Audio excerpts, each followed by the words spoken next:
is Bailey Freeland. I am a third-year chemical engineering student at the University of Cincinnati, and today we are going to discuss the emotional impact of our planet, forests. This is a Netflix documentary that I took about a 15-minute segment of, and we're going to be discussing how forests have become an area of resilience on Earth and how this documentary has had much of an emotional impact of giving that message. So why forests, right?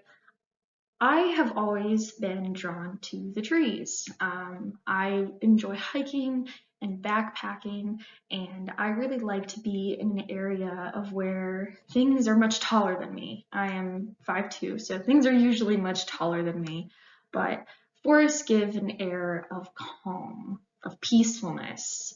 There's usually green, and that's one of my favorite colors, and forests itself really shows a lot of ecosystem services. So like I said, with like hiking and backpacking, it can also be a spiritual experience to be among very large trees. It also shows really symbiotic relationships of how trees can affect an environment and also the biodiversity and how different animals and wildlife interact with trees. But also we have the problem of deforestation here on Earth and the fact that human interaction with trees can often lead to a negative effect on them. So now we are going to go into the stories of forests. So the emotions of this, of course, I had a feeling that there was going to be talk of deforestation, but I also was hoping that there would be light at the end of the tunnel, one would say. I do know a lot of different forests can be very old growth. I especially enjoy hiking in old growth forests, and those trees definitely, when deforested, take a very long time to get back to old growth because they are well old.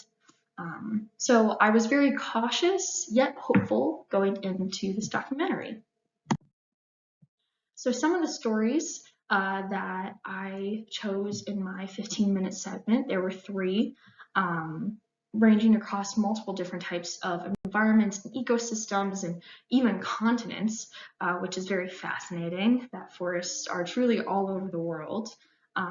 We discussed the balance of Africa's wild dogs, which we will get to first, as well as Madagascar's 80 million year loss, which discusses trees and biodiversity, as well as Ukraine's exclusion zone being transformed, which is, as you guessed it, we will be discussing Chernobyl.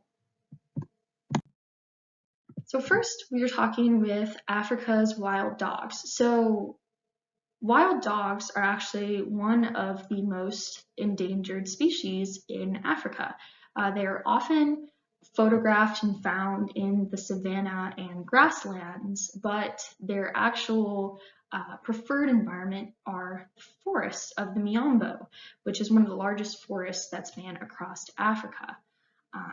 They are pack hunters. They like to have their offspring in the forests. Elephants have a great impact. This is a very great relationship seen here within the forest, is the way that elephants will eat a large amount, immensely large amount of biomass in the forests. And by making all of these trails and clearing all of this area, this allows for more animals to be roaming around in the forest since they're not as densely packed with biomass. So we will see common animals like wild boars and yaks and giraffes, and oftentimes a lot of these animals are prey to the pack hunters of Africa's wild dogs. So we can see that symbiotic, almost transferal relationship between the indirectness of the elephants taking away most of a ton of heavy foliage, allowing for Africa's wild dogs to then have a great space for hunting as well as breeding, which we'll discuss more in the emotional segment of this part. Overall, this is definitely a great balance. There is a lot of reliance on not only the elephants, but there are types of caterpillars that clear this foliage, and the way the trees interact with this different scheduled destruction, one would say, during the dry season. So the emotions going through this part of the documentary, the first thing I noticed was a lot of music. So at the introduction of the wild dogs, it was very mischievous. It felt like as if I was watching the hyenas from The Lion King. That was my first feeling. And then as it went from the dogs pack hunting to their dens, where we met their puppies and offspring, it became more whimsical and calm and slightly playful. And oftentimes you see with these documentaries, they do like to show babies, baby animals, to make it more appealing to all types of audiences, because who doesn't love to see a small furry animal playing with their brothers and sisters and having a fun time? This is a really good magnet to all ages to watch something like this. And so this will bring more audience in so that they're able to tell more forlorn messages and really get more people to be attracted to this type of film. Another thing is they show very iconic animals, like I said, giraffes that are prey to the wild dogs. Giraffes are an animal that is widely known. Meanwhile, the wild dogs are a lot more less known. They're more endangered as well. This might be attributed to the lack of publicity that we see with the wild dogs. So moving on to the next story, we go into Madagascar. So as we discussed, the 80 million year loss. So we open into the part of Madagascar where this has been an isolated environment for, as I said, 80 million years. It has spent that many years developing this very fragile diversity and very exotic and complex in places that we have never seen any types of animals. One of those is being lemurs. There are 40 different types of unique lemur species found in Madagascar, and they are all endangered, it is said during the film, which is kind of a foreshadowing for other topics that they're going to address with Madagascar within this film. That one of those foreshadowed events is this rapid deforestation that you can see right here with this graphic. So in the film, they made the choice to show the first picture with all the green. Of course, you can see it's not completely green, but the majority of the picture is forested. These are the dry forests in Madagascar. And then it transforms into this red, tree-lacking landscape that has been deforested and developed. So we go into the emotional strategies used here when we enter into this story about the lemurs and their very elusive apex predator, the fossa. We first start overseeing the entire forest, and there's a large variation of sounds. So this is bird calls and even a chameleon's eyes moving. They were able to capture that sound. They were able to capture lizards placing their hands on tree trunks. They were able to capture the lemur's call, which is more of a primal sound. Among others, among the leaves and the wind rustling the trees, we have the baobab trees that are very, very famous, and this is what makes up a majority of the forest within Madagascar. So we have all these sounds. There's not any music yet, but then as we're introducing the lemur, then the fossa arrives. And suddenly there's this swell in music that makes you nervous. It's alarming, in just the same way that the lemurs are alarmed by the arrival of the fossa.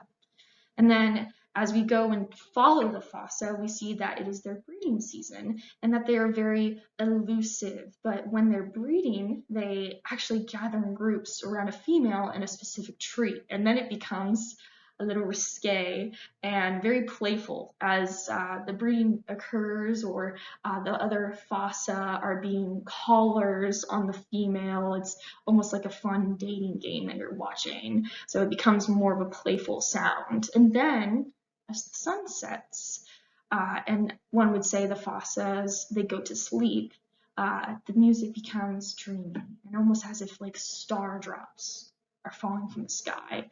And you're introduced to another type of lemur, and this is the gray mouse lemur, which is one of the smallest lemurs in the entire world. I believe it is only 15 centimeters in length, and it arrives out of its nest in a tree, and it's going foraging for food. And their main food is these whimsical looking bugs. They're these leaf bugs, and they actually eat the sap on the tree. And then from there, they excrement this liquid that is somehow sweet. And this lemur will lick up the liquid, and that is its main source of nutrients. And so as this lemur is prancing around, trying to lick every last drop, because they're not that high in nutrients, but that's mainly what the lemur subsists on. So it's just jumping around trying to get every last drop of what's called honeydew in layman's terms. And in this point, the music becomes very playful and fun, very energetic as it's prancing everywhere. And then suddenly, the sound of a faucet growling, and dawn arrives, and the lemur scurries back into its nest, and things become very forlorn. As the fossa realizes that they're still waiting for their next spot on the mating tree, which can be upsetting, but also the fact that the fossa population has depleted over a third in the last 20 years in Madagascar. And that's when the deforestation graphic appears. And it is absolutely heartbreaking. And it hits you. And you just think you watched a video, and that video was taken in the same place that that graphic occurred. So the entire video that you just watched cannot be created. It does not exist anymore. And that just gives me goosebumps just feeling that. And this forlornness, attitude, and emotion continues onto the final story, which is Chernobyl. So I know everyone hopefully has heard about this disaster that has occurred about 30 years ago. And this area is uninhabitable for humans. It's in Ukraine. It has about a 30 to 50 kilometer exclusion zone. No human can live there without getting fatal side effects due to the radiation that is heavily there. But as you can see in this picture, even though the deteriorating infrastructure is occurring, the trees are actually massive. For 30 years, they're growing at a rapid rate, and it gives you that green feeling again. It gives you that resilience of the rapid reclamation of this once suburb. And it has actually become a rare oasis for a lot of European animals. It has become similar and comparable to one of the more deeper wildlife areas throughout Europe, which is so fascinating. You're seeing jackrabbits, you're seeing different types of rare deer, you're seeing wolves, which is the most surprising because wolves are an apex predator, and they actually will only arrive back in an area unless it's thriving. And there's a lot of deep and dark emotion that suddenly becomes hopeful in this story. As we can go on to the emotional strategies of the next slide, we start off very forlorn after leaving the deforestation of Madagascar and how it becomes darker, right? How it is actually in a quote by the narrator, who is David Attenborough. If you know him, he's one of my favorite narrators for nature documentation and wanted to fit that in. The narrator is talking about how even with the deforestation in Madagascar, we've seen resilience in one of the places of the world's most infamous disasters. And it didn't even pan up to Chernobyl before it occurred to me that it was going to be Chernobyl. And my stomach dropped because this is a place that is a ghost town. It's abandoned. It's almost haunted. I don't know if anyone has seen the Chernobyl series, also on Netflix.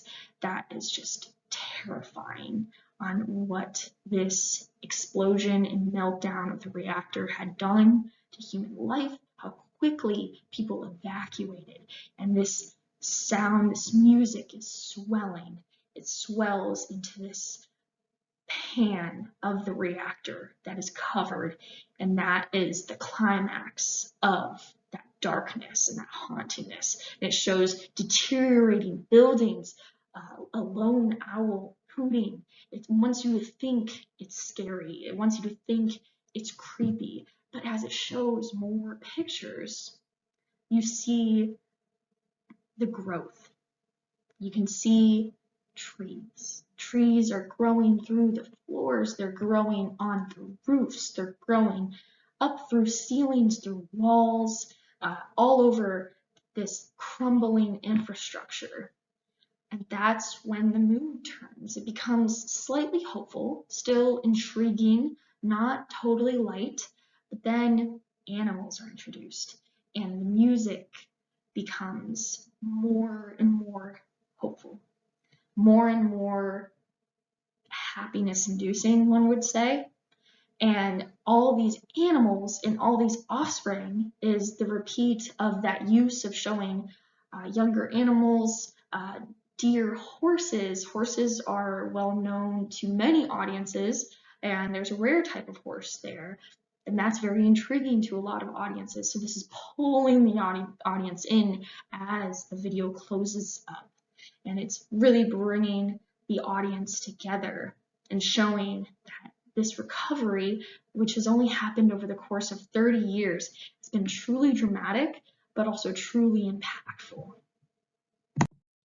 So we continue on to the unaddressed environmental issues. So I did talk about deforestation as well as resilience, but another thing that we can consider is also more heavily related human impacts being governmental policy. So we see in the case of Ukraine, we have the exclusion zone. So policy keeps people from going there, but it doesn't keep the animals. Poaching and trade in Africa. We mentioned elephants. Elephants were featured in another part of the video, but not completely. And I was surprised that they didn't talk much about the poaching that is occurring in Africa. As well as overall, if we look at Ukraine, the downstream risks of these animals inhabiting this radiation zone, which can definitely be concerning in the case that radiation is fatal to humans. Shouldn't it be fatal to animals? And shouldn't we be discussing that topic more? So as this goes into a different approach, like I said, with the elephants, they're often the ones that are featured in the films, of course, with the ivory trade. But I believe with this case in film, it wanted to take something different. It wanted to introduce something new. We know elephants, we know giraffes, we know lions in Africa. We know that they are somewhat exhausted in media.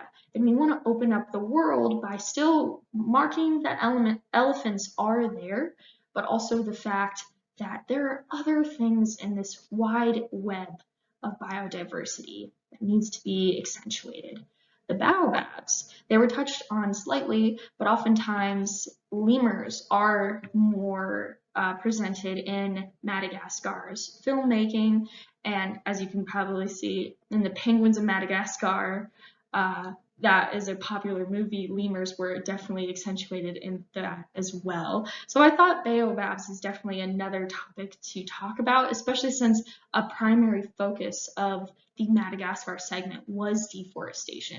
And there's literature on baobabs, but it can still definitely be expanded on maybe how they evolved in discussing why do they look like that? And all the other types of animals and wildlife that they keep this net of biodiversity together by existing. Another thing I wanted to talk about with the Ukraine, with approaching the characters within that part of the exclusion zone specifically, is really seeing like what is the impact of this radiation? How is it possible that all of these trees are growing? Will this rapidly restore it further? Did we expect there to be such a growth of trees and return of wildlife to the exclusion zone? I would really love to have seen them dive deeper into this look, into this view of maybe there could be a faster recovery due to the fast recovery of nature. Continuing on to how this video could have altered actions and behaviors of the audience. I know one thing, Chernobyl is definitely unsafe for humans, but the abandoned look of these buildings is somewhat prompting for exploration. And a common thing that people might do is urban exploration. And this is actually a picture from Detroit, one of the old factories that closed down back in 2008. And you can actually see trees growing through the roof, the same that you saw within Chernobyl. And that really prompts you to think how quickly trees can be resilient, as well as giving the chance and giving the space for trees to grow. We can definitely rebuild our forests much faster. Another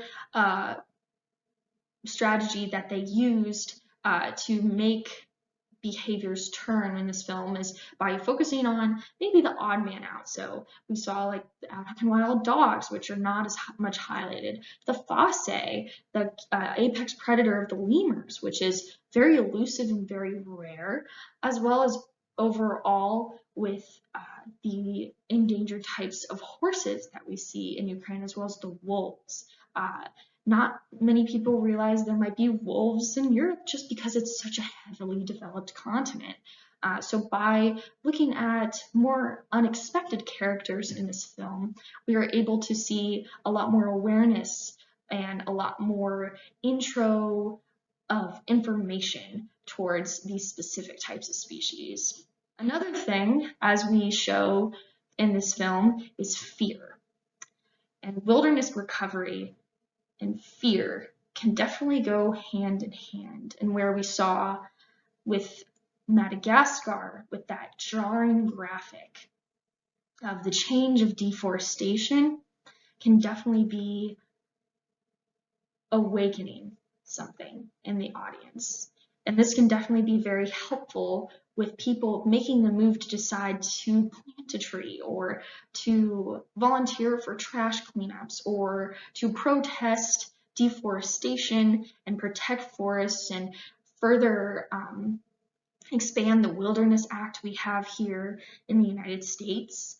So I believe that graphic, especially with how it takes aback the fact that that wilderness does not exist anymore. The video we just saw will never occur again because that is gone.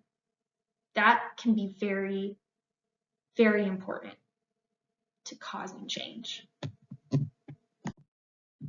So concluding, as the sun set on Chernobyl, the last words were, "A future with more forests is key to the resilience of our planet." And even though this does just give the title of this docu-series, it also means so much because the forests are lungs of our Earth. They are so important to keep strong and keep connected.